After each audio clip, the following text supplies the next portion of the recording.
आज की हमारी वीडियो में जो हमारा टॉपिक है वो है प्रोसेस ऑफ ब्रीथिंग।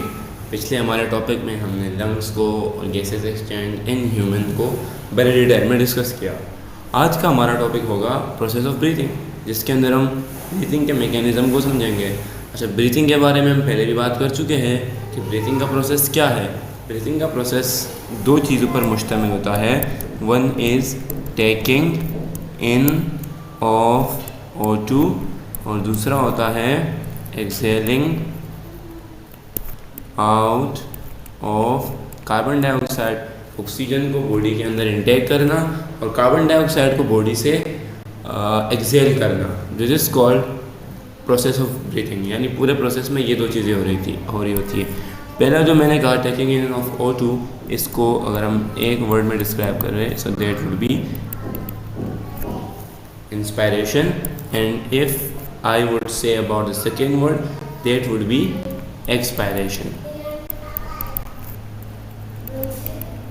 या इसको inhalation and exhalation भी कहा जाता है। ठीक है, सो आते हैं देखते हैं आपकी बुक में क्या लिखा है। Since the respiratory surfaces are located deep inside the body in lungs। अच्छा, वही बात, respiratory surface क्या है? respiratory surface अगर हम ह्यूमन में बात करें, so what we have alveoli as our respiratory surface। ठीक है,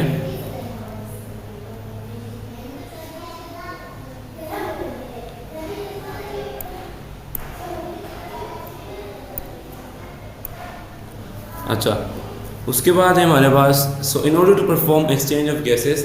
अब अगर हमें एक्सचेंज ऑफ गैस करना है, कार्बन डाइऑक्साइड को एक्सेल और ऑक्सीजन को इनहेल करना है, the air must first be brought into the lungs from atmosphere. तो सबसे पहले क्या करना होगा कि एयर आएगी, हवा आएगी हमारे जिस्म में, हमारे लंग्स में, तो उससे ऑक्सीजन ले पाएंगे। जब एयर ही नहीं आएगी तो ऑक्सीजन कहाँ से लेंगे? ऑफकोर्स ऑक्सीजन कहाँ होता है? एयर में होता है।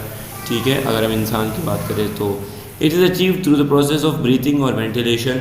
इस प्रोसेस का नाम जो है जिसके ज़रिए एयर को हम इनहेल करके अंदर लंग्स तक लेके जाते हैं और फिर लंग्स से कार्बन डाइऑक्साइड को बाहर टू द इन्वायरमेंट लेके जाते हैं, इसे प्रोसेस ऑफ ब्रीथिंग कहते हैं। या इसका दूसरा नाम है प्रोसेस ऑफ वेंटिलेशन। वेंटिलेशन भी इसे कहा जाता है। एक मशीन जिसके बारे में आपने सुना होगा, वेंटिलेटर, ऑक्सीजन सप्लाई करती है, वेंटिलेशन प्रोवाइड करती है, सो इसीलिए उसको वेंटिलेटर कहते हैं। The process of breathing consist of two phases, that is inspiration and expiration.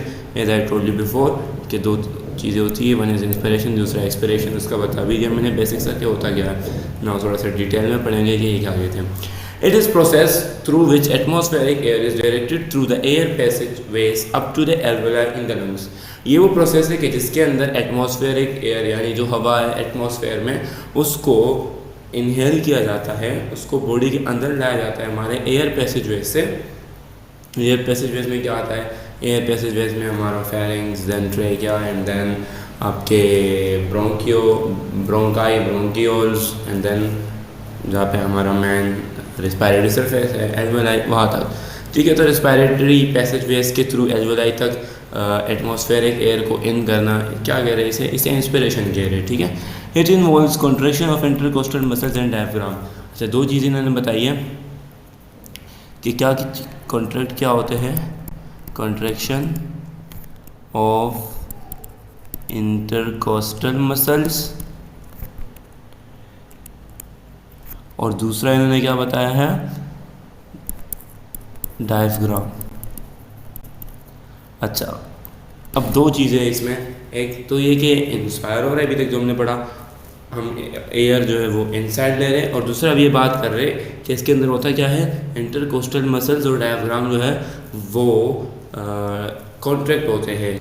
अच्छा, इसमें होता क्या है, जैसे हमने पढ़ा कि contraction of intercostal muscles and diaphragm. So हुआ क्या कि इंटरकोस्टल मसल्स कॉन्ट्रैक्ट हो गई और डायफ्राम भी कॉन्ट्रैक्ट हो गया। कॉन्ट्रैक्ट का मतलब क्या हुआ कि अगर आप यहाँ पे देखें, सो यहाँ पे ये जो डायफ्राम का मसल है ये दरअसल कॉन्ट्रैक्ट कर जाता है, नीचे आ जाता है। ठीक है, नीचे आने इसके लिए कॉन्ट्रैक्शन है। कॉन्ट्रैक्शन किस लिहाज से है?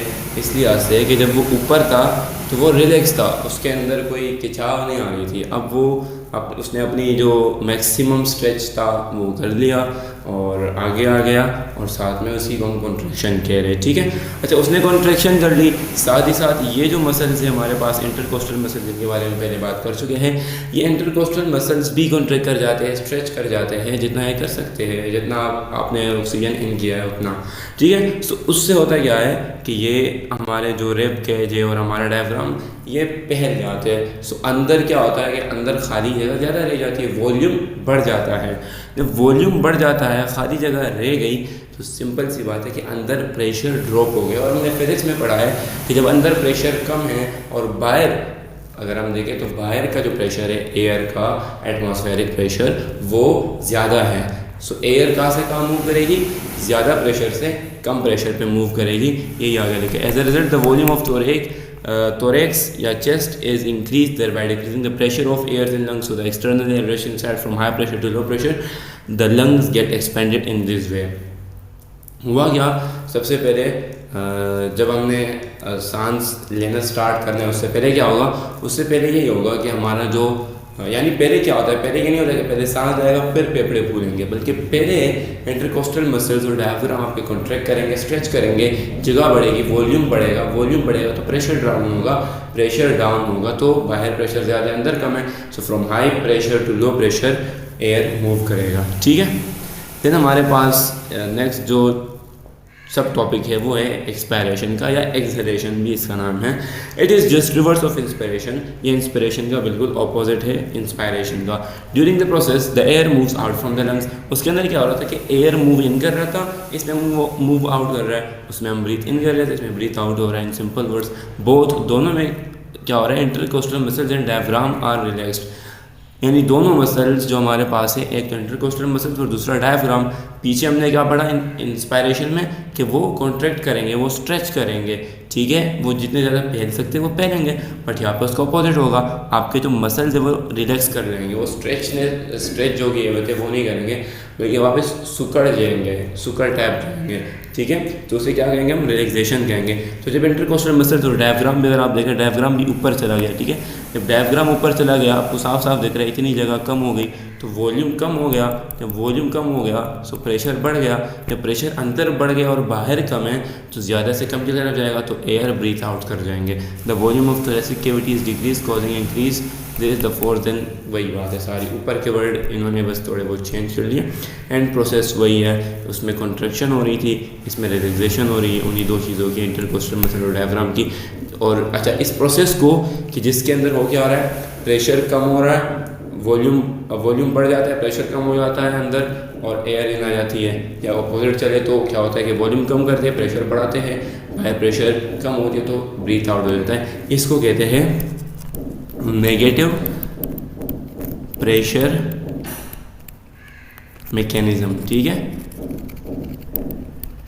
इस मैकेनिज्म का नाम है नेगेटिव प्रेशर मैकेनिज्म, ठीक है। तो ये था हमारा आज का टॉपिक, प्रोसेस ऑफ ब्रीथिंग। इंशाल्लाह अगले टॉपिक में हम बात करेंगे गैसेस एक्सचेंज इन एल्वेलाई, कि एल्वेलाई लेवल पे क्या हमारे पास एक्सचेंज हो रहा है, एंड आर्टिफिशियल वेंटिलेटर और डिसऑर्डर्स पढ़कर इंशाल्लाह ये चैप्टर हमारा ख़त्म हो जाएगा।